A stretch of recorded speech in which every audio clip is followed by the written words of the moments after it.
laba nin baa sheekaysatay oo odayaal ah oo Soomaaliya waayaha adduunka laga sheekaystay in baa wuxuu warniyo waliga masiibo ma kugu dhacdo markaasuu yiri haa waabay masiibo igu dhacdo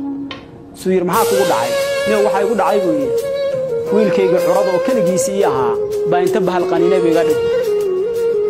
marka masiibadaas waa igu dhacday kii kala wuxuu yiri aniga waligay masiibo iguma dhicine waabay cirib isaart masiibo aniga iguma dhicin laakiin mar bay cirib isaart suu yiri oo maxaa kugu dhacay suu wuxuu yiri laba reer baan lahaa dhowr iyo 20 ilmoodna waa lahaa 200 iyo 300 oo geela waa lahaa ari ku neef gaariyana waa lahaa laba xaasna way joogtay maalinkii dambaan ka safra habeenkii baan ka dhaxay salaadii subaxii waagu markuu bariyay adoo nus saac meelahaas baan reerku meeshu deganaa ku soo beegma roob habeenkii daay marka waxaan imid buu yiri reerkii oo dhan oo xalay inta wiiq ku dhacday hal qof oo nool iyo hal neef oo xoolaay nool ah ku jira dhowr iyo 20 ilmood labadii xaas geeli arigi awrtii xataa dhimatay marka wuxuu yiri waxaan isku dayay xoolihii iyo saasay u jiifaan qoortay waxay ku hayaan macaash dhulka ku wada hayaan inaan midba barkiciyo wax nool inay ku jiraan saa ugu wareegay hal rati ah oo raroy ah oo geed ku xirnaa baa ii kacay buu yiri oo dhagii midda xalad dilaaceen qaraxii meesha ka dhacay baash xoolihii halkaas neef markuu aan rabo inuu ka noolsaan meydkii tiriyeebiya dadkii baan fiirshay dadkii oo dhan waa meyd laakiin waxaan waayay labadii xaas mid kamid ah oo uur lahayd oo 9 bilood ahayd baan waayay raadna mar roob baaday meelaha marmaray markii damaan u yimid iyadoo geed hoosti ku socsan waa fiirshay gabadhi way nooshahay ma dhiman iyadoo way socsan tahay ratigii baan soo kaxaystay reeriyaan soo saartay gabadhi baan u keenay wuxuu yiri waa ku rara gabadhi baan u sameeyay meel aan oo darga camal ah baan saaray ratigii baan la dhaqaaqay وانا سغالkeedi baa gabadha go'ay maalinko dhan baan wadaabo yir ratigii waa iska maqanayay maskaxdeedu xataa caadi uma joogto goor casar iyo duhur dhexdooda hoos 8 saac iyo bar meelahaas baan wabiga ku imid buu yiri wabi meel maraan ku imid ayr baan inta gabadhina fool ba qabatay kaligay baana saaka xataa markaan soo baxay kama fakarin buu yiri gabadhan amay kugu foolataayo wax sakiin iyo midna ma wato wuxuu yiri mar alla markii gabadhii fooshi qabatay ratigii baan ka dajiyay wiil bay dhashay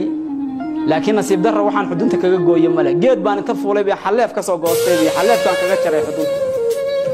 waa nolol laga yaabo inay aad u adag tahay laakiin ninka ka sheekeynay waa nin caadi u sheekeynay asagu waa ninka le balaaya ay saartay cirib ee aniga iguma dhicin waligeed balaaya wuxuu yiri markay gabadhii u mushay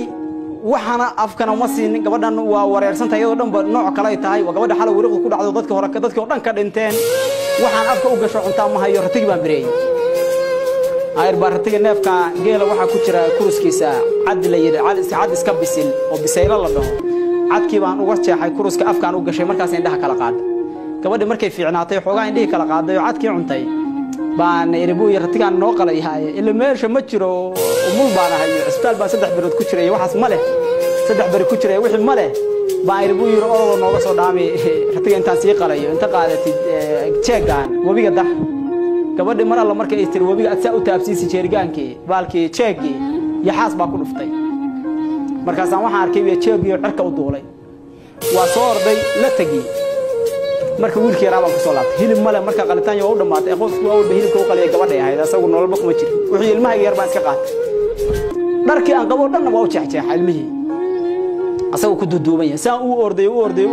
waxaan soo baxay qorraxdu sii dhacayso ari meel daaqaya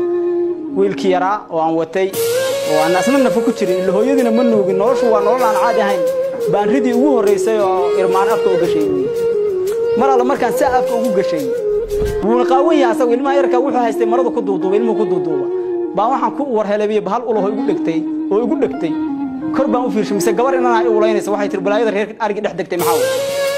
saas markaan uu istaagay oo ayartay inaan qaawanahay bayse siidays way car 5 daqiiqo kadib waa kuwan odayaal dhan oo ornimo dhan oo xoog loo wada ordayo seefo iyo waramo iyo wato gabadha u qayl geyso tir balaaya ariga ku dhaxar qofkii ugu horeeyo aan arkay Sadogay buu ahaa wiil oo gabadhii maanta la iga cunay dhalay arintii baan uga sheekay waa la kaxeeyay horta odayga baa maray saaray biilo ninku qaaway go'ay buu saaray bas waa la kaxeeyay wuxuu yiri guriga baa la geeyay oo gabadhay la dhalatay biyo uleysay wada odaygu markuu cuntay siyaasado ila hadlay muddo tagay يوشيخ ينما سوك حيو قبل ولا يقوم يهريو همين كيبا أقل باليجي حد يربوي من كان مركو شاكين أيوه دور يلا بعطن الموت يحول ملايين عليا مركو ولا جاي دبعته يقوم لكن ما أنا كاسر عربي ساعتين